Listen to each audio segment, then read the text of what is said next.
Hello candidates, I am going to dictate you a passage from Kailash Chandra magazine. So please get ready for the dictation. The dictation will start after 15 seconds.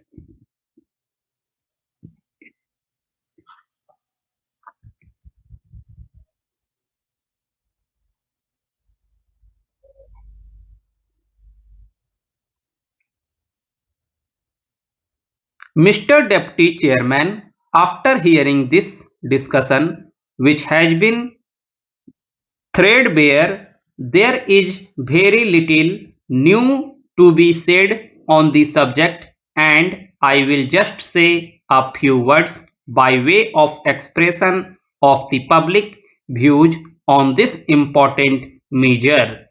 As we have seen since morning, there is no section of the House which has welcomed this measure. This is apprehended to be unnecessary because we have seen there are two main things as far as this amending bill is concerned. One is in regard to the summary eviction of the occupants, and the other is unauthorized occupation. I would like to say that it may be that administratively the government is faced with some difficulty, but as it has been stressed in this house, this question is more of a human nature than of any other administrative difficulty. Who are the people who are affected by this measure? In the first instance, they are very poor people who are living in slums and in those undesirable conditions, or they are refugees from Pakistan. We have seen that even rich people who came to India as refugees have had to take shelter in any corner or in the veranda or on the pavements wherever they could find a little accommodation, and they have lived for years under conditions which were most unhealthy and undesirable. In due course of time, these people have been able to put some roof over their heads. As it is, it seems that the provisions which are sought to be provided in this amending bill are very innocuous. But in view of the fact that it will affect mainly the poor people and refugees, naturally it becomes a human problem, and the legislators have to be very careful before they give their assent because they have to deal with the public directly, and therefore whatever comes before the house they have to see from the public point of view. I would submit that ordinarily there would be no difficulty in giving assent to this bill. Firstly, even when they occupied the premises, they had to face real harassment at the hands of the municipalities and also the improvement trust and others. Now that they have come some shelter over their heads, if they are to be removed from there, they have to be treated very kindly. I dare say just now the Honorable Health Minister in a very sympathetic way explained the real position, and I am sure the conditions would be as she has promised them to be. But even then we will have to take the extreme cases and see that these unfortunate people who were at one time middle class people or even rich people and are today refugees do not have to run from pillar to post for even a little space and a little shelter over their heads.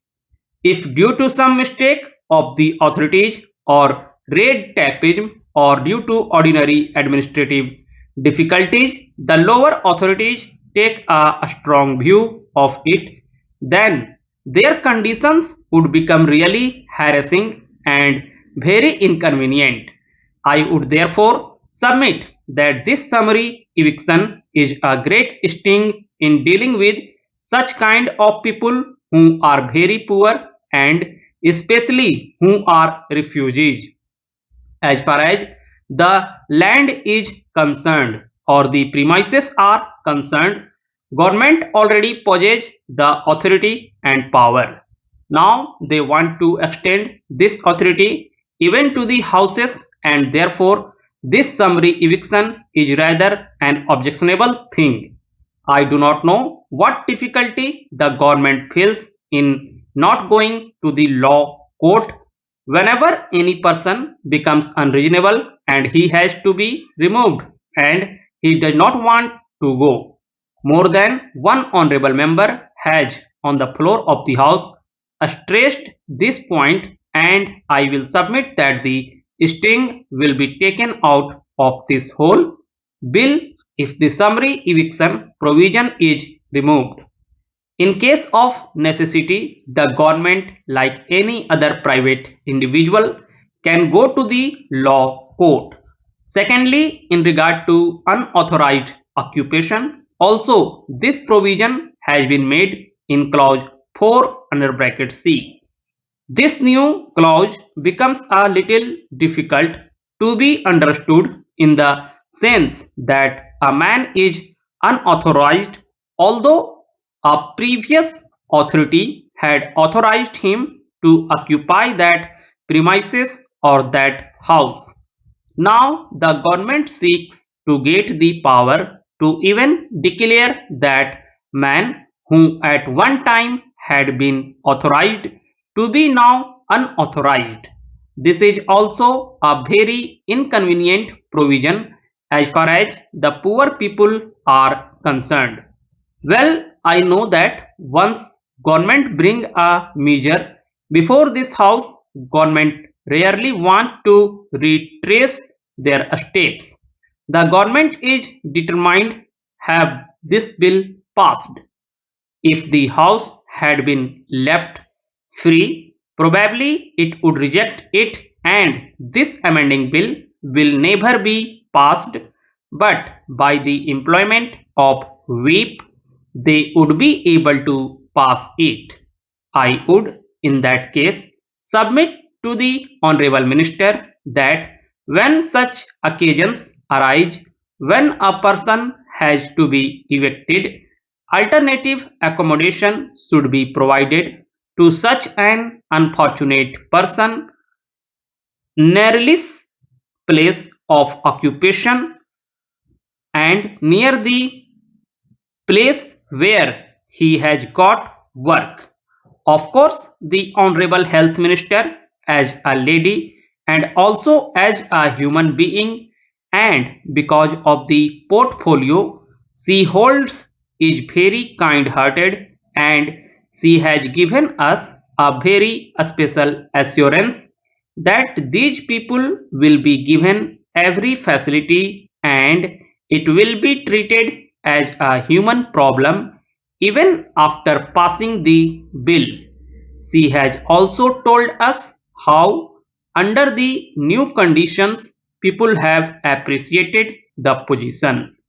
But even then, why are these people living in the slums? They are living there because they have no other means.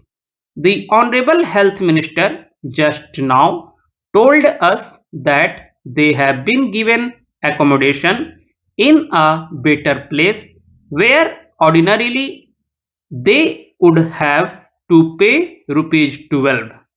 Now they are charged only rupees 6 or half the rate for such poor people.